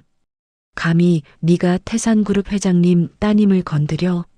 너 때문에 지금 우리 회사까지 세무조사 들어오게 생겼잖아. 태산 법무팀에서 내용 증명 날아오고 난리 났어. 너 퇴직금도 압류당했으니 그리 알아. 당장 짐 싸서 나가. 뚝. 전화는 매몰차게 끊어졌습니다. 아들은 멍하니 끊긴 전화기를 바라보았습니다. 해고라니, 그것도 모자라 회사까지 위험해졌다니. 현실감이 없었습니다. 그때였습니다. 휴대전화 화면에 은행 앱 알림이 떴습니다. 거래 정지 알림, 귀하의 계좌가 법적 조치로 인해 가압류되었습니다. 아들은 떨리는 손으로 황급히 은행 앱을 켰습니다. 로그인하자마자 화면 가득 붉은 글씨가 떴습니다. 전 계좌 가압류, 출금 불가, 월급 통장, 적금 통장, 심지어 비상금 통장까지 모든 자산이 동결되어 있었습니다. 아들의 얼굴에서 핏기가 완전히 사라졌습니다. 그는 믿을 수 없다는 듯 박 회장을 올려다보았습니다. 박 회장은 지팡이를 짚은 채 담담하게 그러나 잔인하게 말했습니다. 놀랄 것 없다. 이미 자네들 명의로 된 집, 통장, 심지어 그 입고 있는 옷까지 하나까지 전부 가압류 걸어뒀네. 가압류요? 회장님, 제발. 손해배상 청구 소송도 들어갈 거야. 내 딸이 겪은 정신적, 신체적 고통에 대한 값을 치러야지. 박 회장의 말은 단순한 협박이 아니었습니다. 그것은 파멸 선고였습니다. 순식간에 직장도, 돈도, 집도 잃게 된 아들은 넋이 나가 바닥에 털썩 주저앉았습니다. 그 모습을 지켜보던 최말자가 도끼가 오른 눈으로 벌떡 일어났습니다. 그녀는 더 이상 잃을 게 없다는 듯 악을 쓰며 대들었습니다. 아니, 회장님이면 다야? 내가 시어머니다. 시어머니가 며느리 훈계 좀 한 게 무슨 죽을 죄냐고. 남의 집안일에 왜 끼어들어서 이 난리야. 최말자의 표독스러운 고함에 하객들이 눈살을 찌푸렸습니다. 반성이나 사죄는커녕 끝까지 며느리 탓을 하는 최말자의 모습은 추악하기 그지없었습니다. 박 회장은 눈썹 하나 까딱하지 않고 경호원들에게 눈짓을 보냈습니다. 시끄럽다. 입 막아. 박 회장의 지시가 떨어지자마자 경호원 2명이 최말자의 양팔을 붙잡고 다른 한 명이 그녀의 입을 거칠게 틀어막았습니다. 최말자는 발버둥 쳤지만 건장한 경호원들을 당해낼 수 없었습니다. 박 회장은 제압당한 채 눈만 희번덕거리는 최말자 앞으로 천천히 걸어갔습니다. 그리고 허리를 숙여 그녀의 눈을 똑바로 응시하며 차갑게 속삭였습니다. 훈계, 내 딸을 한겨울에 맨발로 내쫓고 병원에서 죽어가는데 치료비도 안 낸 게 훈계냐? 박 회장의 목소리에는 억눌린 분노가 용암처럼 끓어오르고 있었습니다. 내 딸이 추위에 떨 때 너희는 따뜻한 방에서 호의호식했겠지. 남의 눈에 피눈물 나게 했으면 너희는 피가 마르고 뼈가 삭는 고통을 치러야지. 박 회장은 지팡이로 바닥을 쿵 찍으며 마지막 선고를 내렸습니다. 이제부터 너희가 겪을 남은 인생은 영원한 혹한기일 거다. 뼈가 시리도록 느껴봐라. 최말자의 눈동자가 공포로 심하게 흔들렸습니다. 재벌 회장의 힘이, 돈의 무서움이 뼈저리게 다가오는 순간이었습니다. 그때였습니다. 쾅! 굳게 닫혀있던 연 회장의 거대한 문이 다시 한번 요란하게 열렸습니다. 동시에 붉은 경광등 불빛이 번쩍이며 연 회장 안으로 쏟아져 들어왔습니다. 제복을 입은 경찰관 수십 명이 우르르 들이닥쳤습니다. 꼼짝 마. 경찰이다. 박 회장의 말이 끝나기가 무섭게 들이닥친 공권력의 등장에 연 회장은 순식간에 아수라장으로 변했습니다. 사기꾼 김미영과 최말자 모자의 파멸이 완성되는 순간이었습니다. 화려했던 연 회장은 순식간에 긴박한 체포 현장으로 변했습니다. 붉은 경광등 불빛이 샹들리에 조명과 뒤섞여 어지럽게 돌아갔습니다. 가장 앞장선 관할 경찰서장은 박 회장과 지연이 서 있는 곳으로 곧장 걸어와 군기가 바짝 든 자세로 90도 허리를 숙여 거수 경례를 했습니다. 회장님, 관할 서장입니다. 신고받고 출동했습니다. 늦어서 송구합니다. 수고가 많소. 저기 저 사기꾼부터 처리해 주시오. 박 회장의 눈짓에 서장은 곧바로 경호원들에게 포위된 채 바닥에 눌려있는 김미영에게 다가갔습니다. 여경 두 명이 김미영의 양팔을 거칠게 낚아채며 등 뒤로 꺾어 올렸습니다. 김미영 씨, 당신을 혼인 빙자 가늠 및 특수사기, 절도 혐의로 긴급 체포합니다. 철커덕. 차가운 금속성의 수갑 소리가 김미영의 손목을 조였습니다. 더 이상 빠져나갈 구멍이 없음을 깨달은 김미영의 얼굴이 악기처럼 일그러졌습니다. 그녀는 질질 끌려나가기 직전 바닥에 주저앉아 벌벌 떨고 있는 최말자를 향해 고개를 돌렸습니다. 퇴! 김미영은 최말자의 얼굴 바로 옆 바닥에 가래침을 뱉으며 독서를 퍼부었습니다. 아유, 재수 없어. 돈도 쥐뿔없는 주제에 있는 척은 오지게 하더니. 야, 이 냄새나는 노인네야. 너 같은 할망구 비위 맞추느라 내가 토가 나오는 줄 알았다. 뭐라고? 최말자는 믿었던 예비 며느리의 표변에 입을 다물지 못했습니다. 김미영은 경찰들에게 끌려나가면서도 끝까지 최말자를 향해 악담을 퍼부었습니다. 건설사 사장 딸, 꿈 깨세요. 내 아들놈 퇴직금까지 내가 싹 다 벗겨 먹으려다 만 게 천추의 한이다. 김미영의 고함 소리가 멀어지자 최말자는 사시나무 떨듯 몸을 떨었습니다. 자신이 믿었던 동아줄이 썩은 동아줄이었다는 사실이 뼈저리게 다가왔습니다. 최말자는 떨리는 눈동자를 굴려 눈앞에 서 있는 지연을 올려다보았습니다.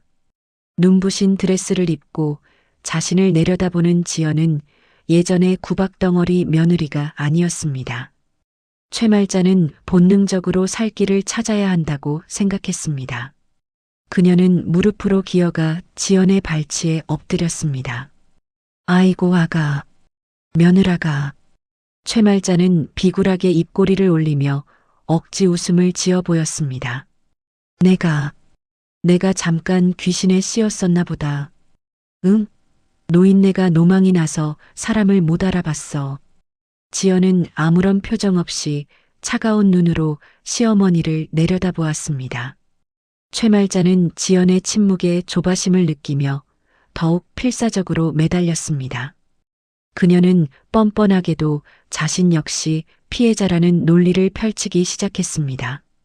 며느라가, 생각해봐라. 저 사기꾼년이 우리를 감쪽같이 속인 거야. 네가 아니었으면 우리 집안 기둥뿌리까지 다 뽑힐 뻔했다.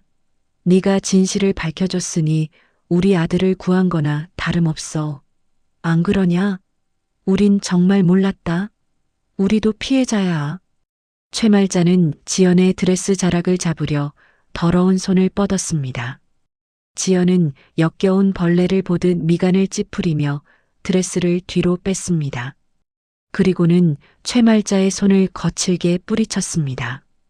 이거 놓으세요. 지연의 목소리는 서리발처럼 차가웠습니다. 지연은 품 안에서 꼬깃꼬깃하게 접힌 종이 한 장을 꺼냈습니다. 그것은 고물상 주인 황 씨가 써준 잉크가 번진 낡은 영수증이었습니다. 지연은 영수증을 최말자의 눈앞에 들이밀었습니다. 이거 기억나세요? 최말자가 눈을 깜빡이며 영수증을 바라보았습니다. 분명 고철 잡동사니 매입가 3,000원. 최말자의 동공이 흔들렸습니다. 자신이 며느리의 목걸이를 훔쳐 팔고 받은 돈의 액수였습니다. 이게. 지연은 영수증을 바닥에 툭 떨어뜨리고 자신의 목에 걸려있던 목걸이를 들어 올렸습니다. 전문가의 손길로 완벽하게 복원된 펜던트는 연회장의 조명을 받아 신비롭고 영롱한 푸른빛을 뿜어내고 있었습니다. 고물상에서 녹투성이로 굴러다니던 그 물건이라고는 믿을 수 없을 만큼 아름다웠습니다. 보세요. 어머니가 엿장수한테 단돈 3,000원 받고 팔아버린 제 목걸이예요. 지연의 목소리가 연회장에 또렷하게 울려 퍼졌습니다. 이게 그냥 쇠붙이인 줄 아셨죠? 이 목걸이는 태산그룹 후계자의 증표이자 시가 수천억 원의 가치를 지닌 태산의 보물입니다. 수천억? 최말자의 입이 쩍 벌어졌습니다. 지연은 비웃음을 흘리며 말을 이었습니다.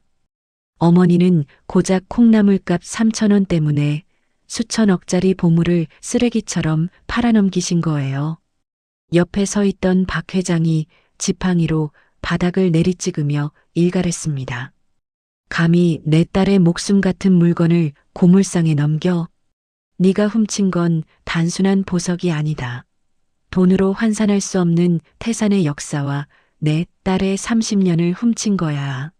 넌 도둑이야. 아주 질 나쁜 도둑. 박 회장의 호통 소리에 최말자는 넋이 나간 사람처럼 중얼거렸습니다. 수천억? 내가 수천억을. 3,000원에. 최말자의 머릿속에서 계산기가 미친 듯이 돌아갔습니다. 3,000원과 수천억 원. 그 어마어마한 간극이 주는 충격은 최말자의 정신을 붕괴시키기에 충분했습니다. 그녀는 초점을 잃은 눈으로 허공을 응시하며 손을 부들부들 떨었습니다. 그때 경찰관들이 다가와 최말자와 아들을 거칠게 일으켜 세웠습니다.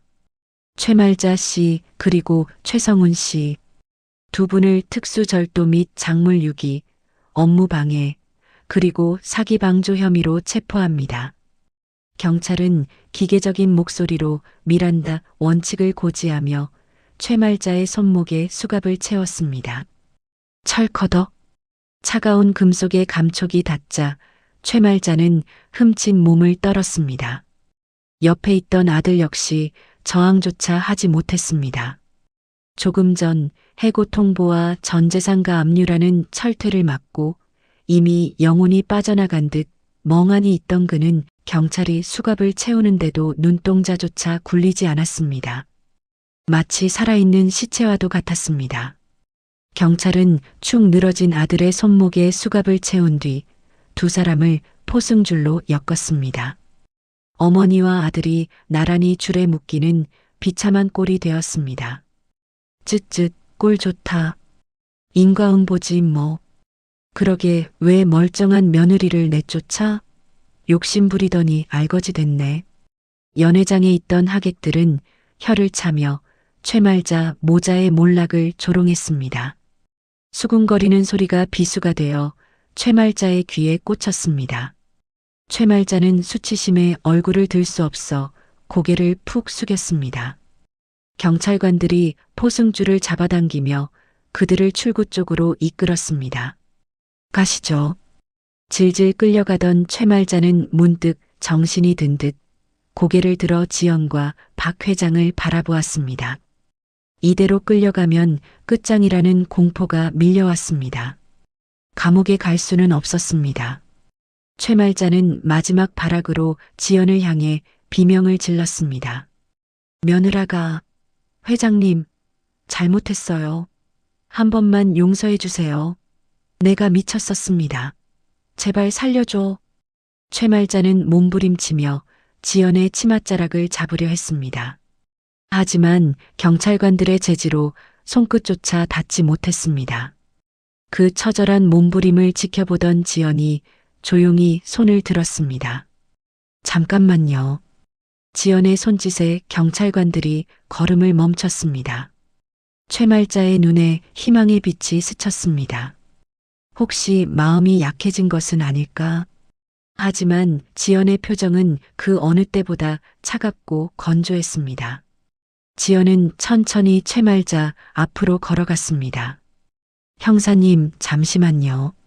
제가 가시기 전에 어머니께 꼭 갚아야 할 계산이 하나 남았거든요. 지연의 알 수 없는 말에 연회장 안의 모든 시선이 집중되었습니다. 최말자는 침을 꿀꺽 삼키며 지연을 올려다보았습니다. 지연은 어깨에 메고 있던 고급스러운 악어, 가죽 핸드백을 앞으로 가져왔습니다. 달그락. 핸드백의 잠금 장치가 열리는 소리가 유난히 크게 들렸습니다. 지연이 핸드백 속으로 손을 집어넣었습니다. 주변의 모든 소음이 잦아들고 오직 지연의 손끝에 사람들의 숨막히는 시선이 집중되었습니다. 최말자는 마른 침을 꿀꺽 삼키며 지연의 손끝을 응시했습니다. 도대체 무엇을 꺼내려는 것인지 알 수 없는 불안감이 그녀의 눈동자 속에서 흔들렸습니다. 지연의 하얀 손이 핸드백 밖으로 빠져나왔습니다. 하지만 그녀의 손에 들린 것은 빳빳한 수표도 두툼한 서류 뭉치도 아니었습니다. 그것은 꼬깃꼬깃하게 구겨지고 때가 탄 낡은 1,000원짜리 지폐 3장뿐이었습니다. 이게 최말자가 영문을 몰라 눈을 동그랗게 뜨는 순간이었습니다. 지연은 손에 쥐고 있던 지폐 3장을 최말자의 얼굴을 향해 허공으로 흩뿌렸습니다. 화려한 샹들리에 조명 아래 초라하기 그지없는 1,000원짜리 지폐들이 힘없이 허공을 맴돌다 최말자의 얼굴을 스치고 바닥으로 떨어졌습니다. 마치 가을날의 낙엽처럼 바닥에 굴러다니는 3,000원을 내려다보며 지연은 더할 나위 없이 건조하고 차가운 목소리로 말했습니다. 일단 이거 받으세요. 어머니가 엿장수한테 팔아먹은 제 목걸이가 3,000원입니다. 지연의 말은 날카로운 비수가 되어 최말자의 가슴에 꽂혔습니다. 최말자는 수갑찬 손을 덜덜 떨며 바닥에 떨어진 돈을 멍하니 바라보았습니다. 자신이 며느리의 유품을 훔쳐 팔아넘기고 그 대가로 챙겼던 바로 그 푼돈이었습니다. 고작 이 돈 때문에 그 엄청난 짓을 저질렀다는 사실이 믿기지 않았습니다. 겨우 이거 주려고 최말자가 넋이 나간 듯 중얼거리자 지연은 허리를 숙여 시어머니와 눈을 맞췄습니다. 그리고 입가에 서늘한 비웃음을 머금으며 속삭였습니다. 그리고 참 고마워요, 어머니. 어머니가 그 목걸이를 고물상에 버려준 덕분에 그 주인이 우리 아빠한테 연락했거든요. 어머니 아니었으면 전 평생 부모님 못 찾았을 거예요. 뭐라고? 최말자의 동공이 지진이라도 난 듯 심하게 흔들렸습니다.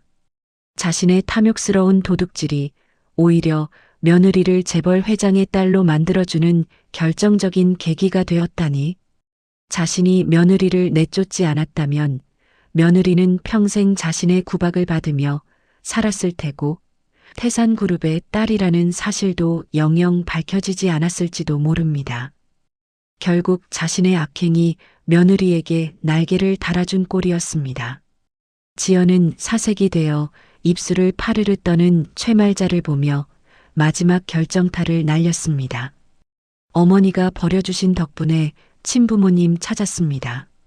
제겐 은인이시니 그 은혜는 뼈저리게 후회할 시간을 드리는 걸로 갚겠습니다. 저 멀리 감옥에서요. 지연의 선고는 잔인할 정도로 완벽했습니다. 은혜를 갚겠다는 말이 그토록 무섭게 들릴 수 있다는 것을 최말자는 처음 알았습니다. 자신의 손으로 굴러들어온 복을 걷어찼다는 기막힌 사실을 깨달은 최말자는 억장이 무너져 내리는 고통에 휩싸였습니다. 아이고, 내가 내 복을 걷어찼구나. 내 손으로 굴러들어온 복덩이를 내쫓았어. 최말자는 수갑찬 손으로 가슴을 쥐어뜯으며 바닥을 치고 통곡했습니다. 바닥에 떨어진 3,000원이라도 주우려는 듯 허우적대며 몸부림치는 그녀의 모습은 추하기 그지없었습니다. 이미 해고와 파산 통보로 영혼이 빠져나가 있던 아들 역시 어머니의 처절한 통곡 소리에 그제야 고개를 떨구고 소리 없이 눈물을 흘렸습니다. 하지만 연회장에 있는 그 누구도 그들을 동정하지 않았습니다. 지연은 더 이상 미련 없다는 듯 뒤도 돌아보지 않았습니다. 그녀는 박 회장의 팔짱을 끼고 당당한 발걸음으로 연회장을 빠져나갔습니다. 지연의 구두 소리가 또각또각 멀어질 때마다 최말자의 비명은 더욱 커졌습니다.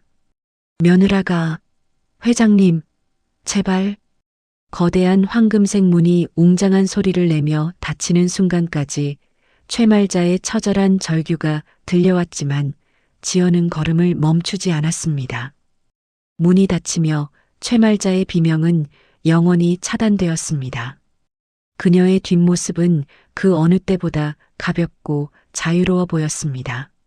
결국 최말자와 그녀의 아들은 특수절도 및 사기방조, 작물유기, 업무방해 등의 모든 혐의가 인정되었습니다. 태산그룹 법무팀의 총공세는 무서웠습니다. 그들은 빠져나갈 구멍 없이 중형을 선고받았고 차가운 교도소에 수감되는 비참한 최후를 맞이했습니다. 박 회장이 선고했던 대로 그들의 남은 인생은 영원한 혹한기가 되었습니다. 그로부터 1년이라는 시간이 흘렀습니다. 계절은 돌고 돌아 다시 따스한 봄이 찾아왔습니다. 태산그룹 복지재단의 대강당은 수많은 취재진과 내빈으로 발 디딜 틈이 없었습니다. 단상 위에는 세련된 정장 차림의 지연이 서 있었습니다. 그녀는 이제 태산그룹 복지재단의 이사장이 되어 과거 자신처럼 춥고 배고픈 이웃들을 돕는 대규모 자선 행사를 이끌고 있었습니다. 여러분, 저는 압니다. 한겨울의 추위와 배고픔이 얼마나 무서운 것인지, 그리고 기댈 곳 없는 외로움이 얼마나 뼈아픈 것인지요. 지연의 차분하고 진심 어린 연설의 장내에는 숙연한 감동이 흘렀습니다. 행사장 한켠 VIP석에는 건강을 완전히 되찾은 박 회장이 흐뭇한 미소로 딸을 지켜보고 있었습니다. 화려한 조명을 받은 지연의 목에서는 되찾은 펜던트 목걸이가 영롱하게 빛나고 있었습니다. 그것은 더 이상 슬픔의 증표가 아닌 승리와 희망의 상징이었습니다. 가장 춥고 낮은 곳에 있을 때 저는 진짜 소중한 가족의 의미를 알게 되었습니다. 이제 제가 받은 사랑을 여러분과 나누겠습니다. 지연의 연설이 끝나자 우레와 같은 박수갈채가 쏟아졌습니다. 지연은 환한 미소로 화답하며 깊이 고개를 숙였습니다. 같은 시각 서울 외곽의 한 교도소, 햇빛조차 제대로 들지 않는 좁고 습한 독방에 최말자가 웅크리고 앉아 있었습니다. 죄수복을 입은 그녀는 불과 1년 전에 기세등등하던 모습은 온데간데 없고 몰라보게 늙고 초라해진 모습이었습니다. 독방 구석에 놓인 낡은 브라운관 텔레비전에서는 지연의 자선 행사 뉴스가 생중계되고 있었습니다. 태산그룹 복지재단 박지연 이사장, 오늘 소외계층을 위한 100억 원 기부 약정. 화면 속 지연은 눈부시게 아름답고 당당했습니다. 최말자는 멍하니 텔레비전 화면을 바라보았습니다. 자신이 3,000원에 팔아넘겼던 그 목걸이가 지연의 목에서 빛나는 것을 보자 가슴속에서 뜨거운 것이 치밀어 올랐습니다. 저게 내 며느리였는데 내가 저 복덩이를. 그때 복도를 지나가던 동료 죄수들이 철창 너머로 낄낄거리며 비웃었습니다. 어이 최 씨, 또 저 뉴스 봐. 저 훌륭한 분이 내 며느리였다고? 아이고 허언증도 가지가지다. 거짓말도 정도껏 해라. 그러게 말이야. 저런 재벌 따님이 미쳤다고 너 같은 욕심쟁이 할망구 며느리를 했겠어? 꿈 깨셔. 죄수들의 조롱 섞인 말들이 비수가 되어 날아왔지만 최말자는 아무 대꾸도 하지 못했습니다. 그저 텔레비전 속에서 환하게 웃는 지연과 거칠고 더러운 자신의 죄수복을 번갈아 볼 뿐이었습니다. 수천억의 가치를 3,000원에 팔아버린 자신의 어리석음. 굴러들어온 복을 제 발로 차버린 뼈저린 후회가 가슴을 난도질했습니다. 으흐흑. 내가 미쳤지. 내가 미쳤어. 아이고 배야. 아이고 억울해. 최말자는 차가운 감옥 바닥을 치며 오열했습니다. 하지만 흘러간 시간은 되돌릴 수 없었고 그녀의 울음소리는 독방의 차가운 벽에 부딪혀 공허하게 흩어질 뿐이었습니다. 그녀에게 남은 것은 죽는 날까지 이어질 지독한 후회와 고독뿐이었습니다. 화면이 바뀌고 행사를 성공적으로 마친 지연은 수행원들을 모두 물리쳤습니다. 그녀는 아버지 박 회장과 단둘이 벚꽃이 흐드러지게 핀 공원 산책로를 걸었습니다. 봄바람이 불 때마다 분홍빛 꽃잎이 눈송이처럼 흩날리며 두 사람의 어깨 위로 내려앉았습니다. 박 회장은 지연의 손을 꼭 잡고 걸으며 따뜻한 목소리로 물었습니다. 지연아, 네, 아빠. 우리 딸, 이제 행복하냐? 박 회장의 질문에 지연은 걸음을 멈추고 아버지를 바라보았습니다. 지난날의 상처와 아픔은 따스한 봄 햇살에 눈 녹듯 사라지고 그녀의 얼굴에는 진정한 평온과 행복이 가득했습니다. 지연은 아이처럼 환하게 웃으며 고개를 끄덕였습니다. 네, 아빠. 저 지금 너무 행복해요. 꿈만 같아요. 지연은 아버지의 어깨에 머리를 기대며 맞잡은 손을 더 꽉 잡았습니다. 두 사람의 다정한 뒷모습 위로 따스한 봄 햇살이 축복처럼 쏟아져 내렸습니다. 흩날리는 벚꽃잎 사이로 지연의 목걸이가 반짝이는 장면에서 화면이 서서히 어두워졌습니다. 착한 사람은 복을 받고 악한 사람은 벌을 받는다는 권선징악의 완벽한 마침표가 찍히는 순간이었습니다.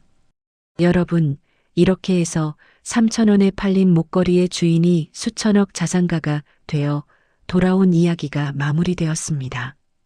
탐욕에 눈이 멀어 굴러들어온 복을 제 발로 차버린 최말자의 비참한 최후를 보며 뿌린 대로 거둔다는 인과응보의 진리는 결코 변하지 않는다는 걸 다시금 느끼게 됩니다.